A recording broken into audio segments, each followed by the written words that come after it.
Hello everyone. Today we are doing something special. What you probably don't know about me is I'm kind of a control freak. And today I have to hand over all the control about my new build to a laptop. AI is going to design our new aquarium.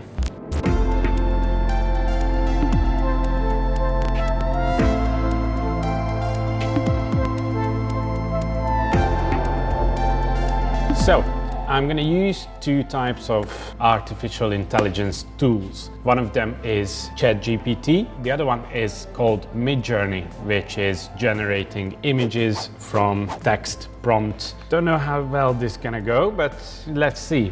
First of all, I'm going to build a 60p today. So I'm going to ask ChatGPT what are the technical requirements of a high-tech 60p aquascape.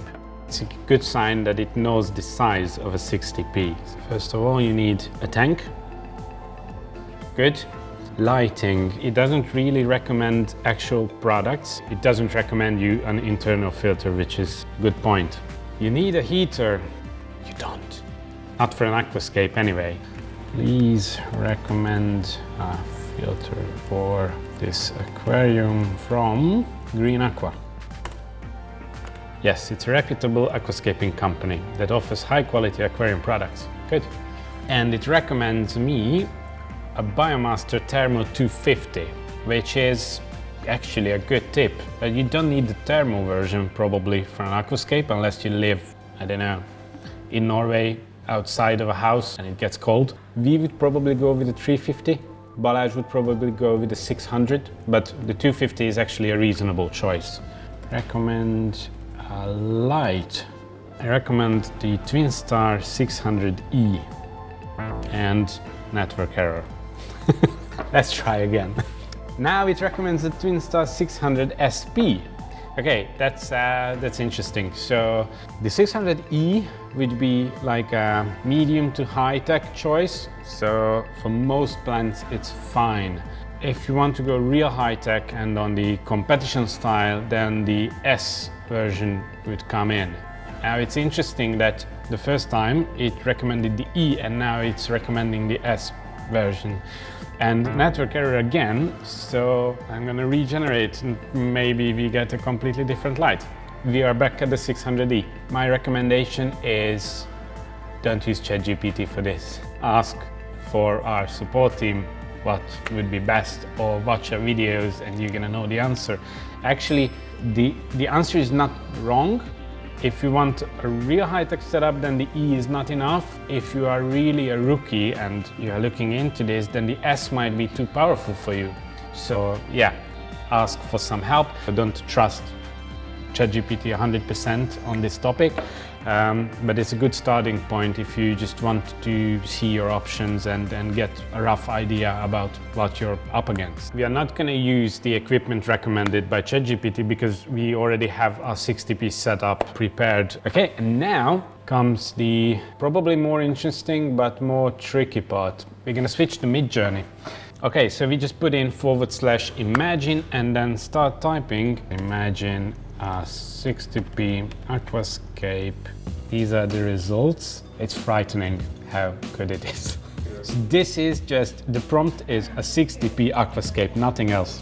And here we get the 16:9 aspect ratio. If we go through the 60p line in our gallery, what is missing at the moment is a scape with Redmoor wood. So that's what I want to use. Let's see if I can specify that. It has no idea what the Redmoor wood is. Actually, I got more stones with the Redmoor wood prompt than I did before. Yeah, we can try spiderwood. The tank is gonna be full of spiders, I guess. Actually, the spiderwood worked out well. It resembles more of ironwood, the generated images, but it gets closer than Redmoor wood. The Redmoor it doesn't understand. I guess we are just better off if we try to specify what we want to see. Okay, imagine a 60p aquascape with wood, moss, red plants in background. I'm getting good aquascapes. It sort of knows what it's doing. I'm not sure how much I can use this for inspiration, to be honest. Okay, I want to try something else. Let's go to one of our own images and see what it does with an existing aquarium. Victor's photo of this aquarium that was built by Victor and Balázs. When it did understand aquascape, it gets better results, but it has not much to do with the actual scape that I showed it. This picture, it was sort of not so bad, and I'm gonna regenerate and I'm gonna ask for variations of image number 3. And I think we might actually go with this sort of layout. I like the shape that it generated, so it's sort of a triangular setup. I think that's it for the Midjourney part. Play around with it. It's fun. In the 2 seconds that just happened in the video, we lost about 2 hours because I tried to make the scape based on the image I did in Midjourney, and I couldn't. I wasn't really in love with the scape, so I went back to Midjourney and came up with this image. And now it's time to actually build it. I'm gonna have the hardscape all in front, and actually I'm gonna have most of the plants in the back of the tanks. Now I'm gonna do something that I've actually learned from Luca Galarraga on his workshop, which you guys haven't seen yet, but the video goes out next week, so then you're gonna understand what I'm actually doing right now. What Luca did, he put in the piece of stone and actually pulled it back.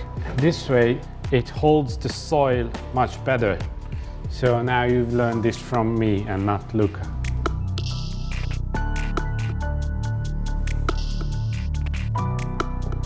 This is not what I actually did in the dojo. Made the mistake of not taking a photo.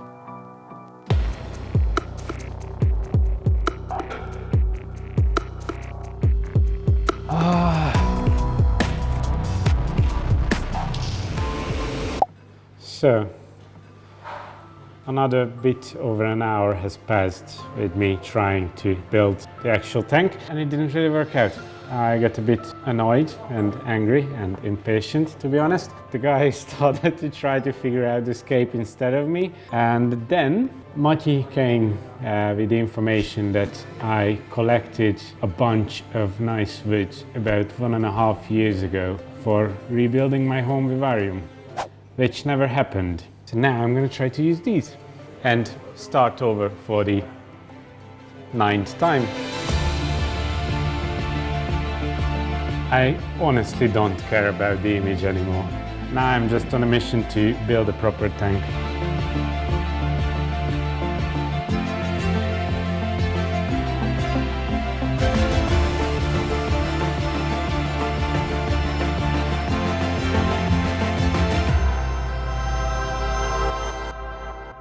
Midjourney didn't really do any planting, it was just a patch of green. What I'm going to do is I'm going to use plants that we don't have in the showroom.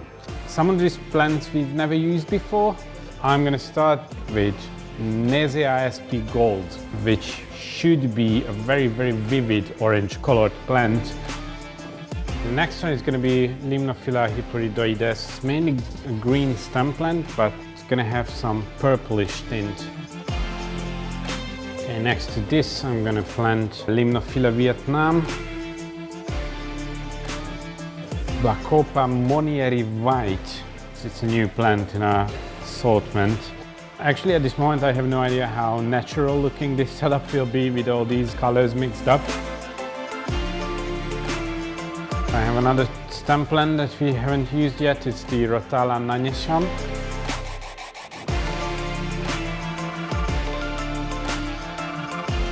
Tropica Blixa Japonica. Everything we have.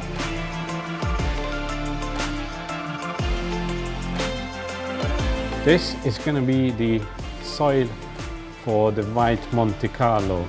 The supplier says that it grows best in immersed form, so it loses the white color easier underwater and it melts quite easily. Since it's a very sensitive plant as it is, I don't want to glue it directly onto the wood, so I'm gonna use some moss, and basically the moss is gonna act as soil, and we're gonna just plant the Monte Carlo in it.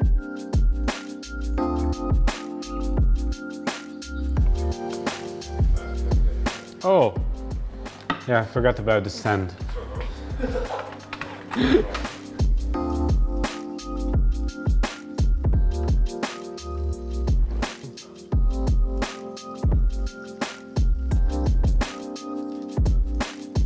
Okay, so my conclusion is that AI is the worst thing on the planet. Use it as an inspirational tool and never do what I just did today of having a picture for yourself and trying to get a really close look at that. It's a painful thing to do. Just have inspiration and work from there. And when you start building your hardscape, you're gonna just let yourself go somewhere from there. That's it. Thank you very much for joining me this week. See you next time. Next week, Luca Galarraga's workshop on the YouTube channel, and the week after, his masterclass. So stick around for that as well. See you next time. Goodbye.